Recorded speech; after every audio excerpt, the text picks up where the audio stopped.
trunk, and branches in version control. After the 2.1 patch release where all the nasty bugs have been fixed, we have a meeting in which Billy suggests that we take our version control to the next level by creating branches in CVS. He says, "Okay, guys and gals, I have a 4-year-old son, Edward, and I have to send photographs of him once a month by email to my mother-in-law who lives in Rome. If a photo shows that Eddie is sick, then she calls and yells with anger just as if she's used our 2.0. So what I do is this. I save photos of Edward looking good in a special folder, and if my mother-in-law starts to complain after getting a photo where Edward doesn't look healthy enough, I just say to her, 'Wait a minute, that was the wrong photo,' and I email her a photo from my golden reserve of alive and kicking Eddies." Here is the story of our project from the release engineer's point of view. One day we started to write our code, and as we produced further, we decided to use CVS to store versions of our files. At one point we said stop and decided to call whatever we had in the CVS version 1.0. Then we started to add and check into CVS our new files and check into the CVS new versions of existing files. And again, at one point we said stop and decided that whatever is in the CVS must be called version 2.0. We did everything right except one thing. The files of 1.0 and 2.0 got mixed up because we didn't separate them. Now imagine a tree with a trunk and branches. Here is what we should have done from the beginning. The files created for and up to the 1.0 release make up the trunk of a virtual tree in the CVS. Once we say stop for 1.0, we create or cut a virtual CVS branch from the trunk, and that branch will contain our files for release 1.0. The trunk will have those files too. So now we have a CVS trunk and a CVS branch 1.0.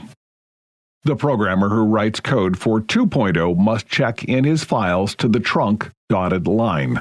Once the 2.0 code is finished, we cut another branch called 2.0. Now we have a trunk, a branch 1.0, and a branch 2.0. What shall we use to add or check in the files for 3.0? Of course, the trunk, or dotted line, and so on. This way, the codebase of each release lives in its own branch or exists as a continuously updated trunk. By the way, the codebase is the entire collection of files for a given release. There are a lot of nuances about branching, but for now it's important that you grasp the concept of why branching is necessary. What about our stuff? What's done is done. In our messy CVS, we have all code for 1.0, all code for 2.1, part of the code for 3.0. Let's call the trunk whatever we have in the CVS now. I'll spend my time finding all the files in their versions for 2.1, and I'll create a branch for 2.1. So if we release a buggy 3.0, we can easily go back to 2.1 by checking out the files from branch 2.1 and sending them to prod. And of course, from now on, we cut separate branches for each release. And I'm personally going to kick anyone who modifies the DB schema and doesn't check in SQL procedures to the CVS. Let's thank Billy for this great presentation and look at the benefits of implementing his suggestions. First, we can easily get back to any of the previous versions. Second, our programmers can concurrently work on as many versions as needed. For example, Billy can work on fixing bugs for 2.0, branch 2.0, and Willie can work on writing code for 3.0 or the trunk. The results of their work on each of the versions will be separated in CVS by the branching mechanism. Third, we can control the state of each branch. Branch states. Let's set up our branching mechanism to be able to have 3 states of branches.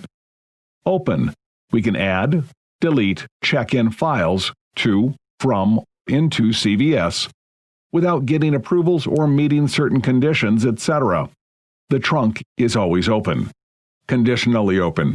We can add, delete, check in files if we meet certain conditions depending on specific situations. For example, in some companies, approval from the dev manager is needed to add, delete, or check in files if a bug is found during certification testing at the end of the testing and bug fixes stage. Locked? This applies to all branches with past or present production versions. Let's look at the relationship between the stages of the cycle and the openness of the branches. 1. During coding, the trunk is open.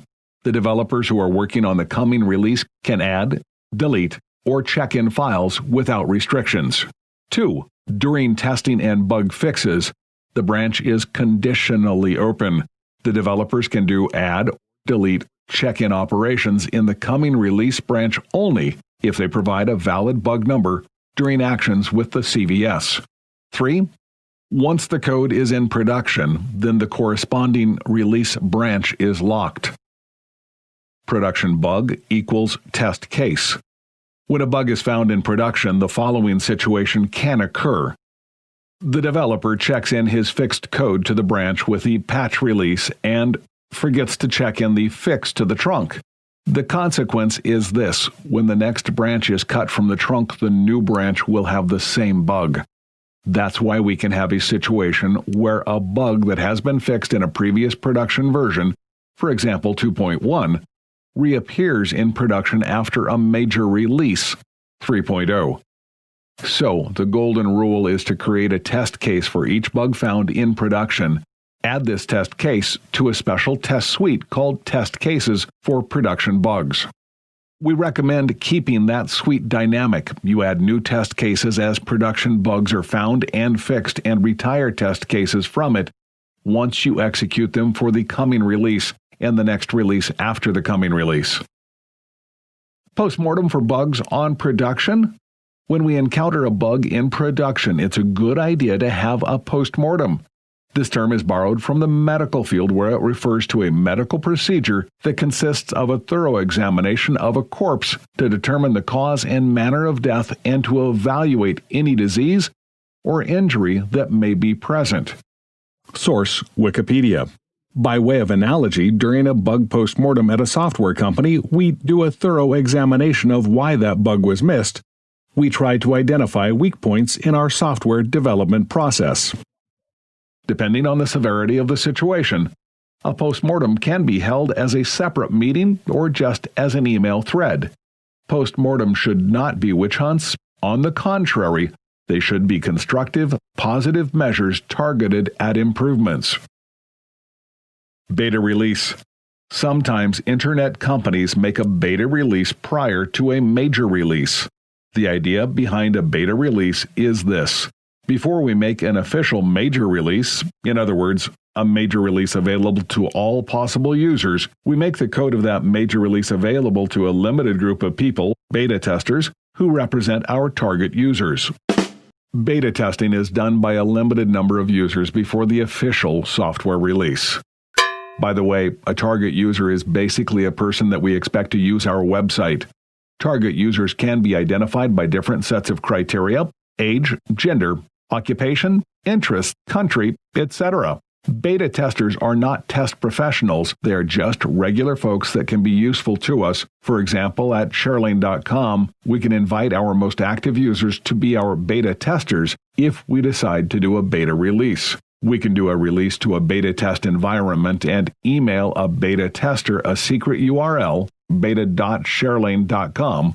We need beta releases because beta testers will use our application in the same fashion as target users, and during beta testing, 1.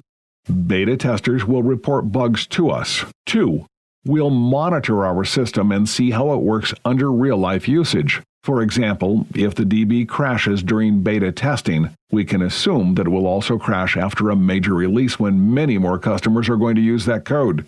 As beta testing goes on, we fix bugs and deal with other discovered problems. For example, we might decide to add more servers to improve website performance. By the way, the logical question is, if we have beta testing, then we must have done alpha testing, right? Yes, alpha testing is done before releasing the software to beta or regular users. For example, the testing done during the stage testing and bug fixes is alpha testing. Release safety. 1. In many cases, a coming release is not pushed to all the servers in the production pool, but rather to just one or a few of them. The logic behind that is that we don't want to expose all of our users to the new code until we verify that this code works in real-world conditions.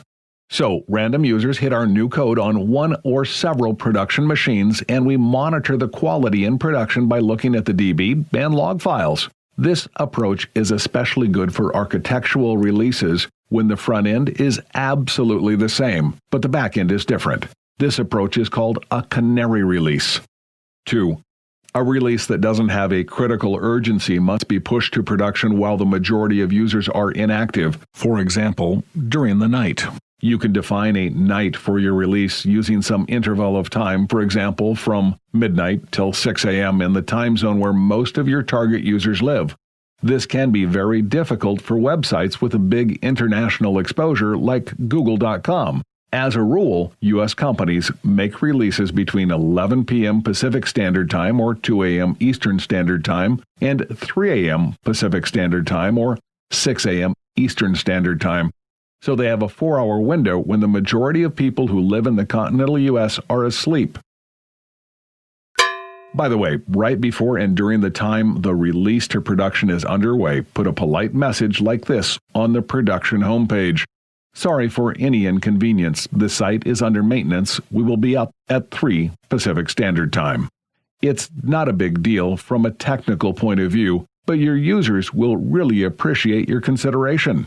3. Depending on the specifics of the business, internet companies usually can predict the times when users are going to be more active than usual. For companies that sell consumer goods like Amazon, the period between December 1st and December 24th, the Christmas season, is the hottest time of the year when a great deal of sales are made. If we know about that period of time beforehand, we must introduce a moratorium for any release to production except EFB and EFR releases. The reason is simple. Our users need uninterruptible service. We don't want to jeopardize our major revenues. Lesson recap. 1. We use trunk and branches for version control in order to separate different releases from each other. 2. The trunk is always open for add, delete, or check-in operations. 3. A branch can be open, conditionally open, or locked. Branch state depends on company policy for version control.